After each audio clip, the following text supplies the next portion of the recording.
All right, this is a CEO hack that I heard about and found out about when I had a meeting last week.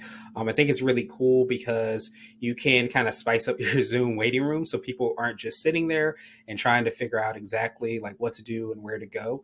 I think it's pretty cool because it gives a little bit more of that elevator type music or that elevator type feel when you're going to certain waiting rooms. And I think it's just an overall, better search and better, experience overall. So Steve Ramona actually, who has a pretty cool podcast as well too, told me a lot about this. So I wanted to give him a shout out. So whenever you go to Zoom, you're going to go to your settings. When you go to your settings, you're going to actually go down and click settings. From there, you're going to be able to click, different ways. You want to make sure that you go to meeting, and you want to make sure that you have your waiting room enabled.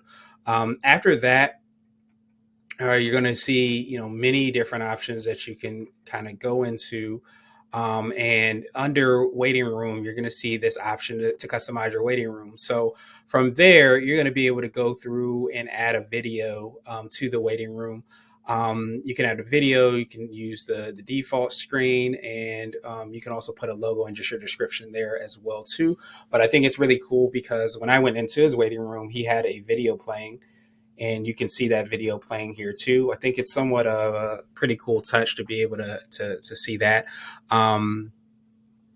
Just to kind of spice up the waiting room. One of the things he gave me as a tip, and I thought was pretty cool, is that he said that you should actually transcribe the episode too, because when you're able to transcribe it, if people don't click this bottom audio, you're not going to be able to hear everything. So one of the things I did was I mentioned it during the video. Of course, I got to clean it up a little bit because I pointed to the wrong side.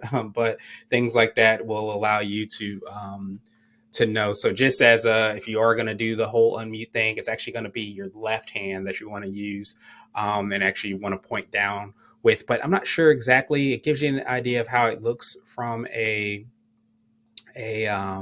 mobile standpoint too. So thought it was a pretty cool thing and a pretty cool way to kind of, again, spice up, create a better experience for your waiting rooms. Just let people know a little bit more about what you do and how you provide support. So that's this CEO hack.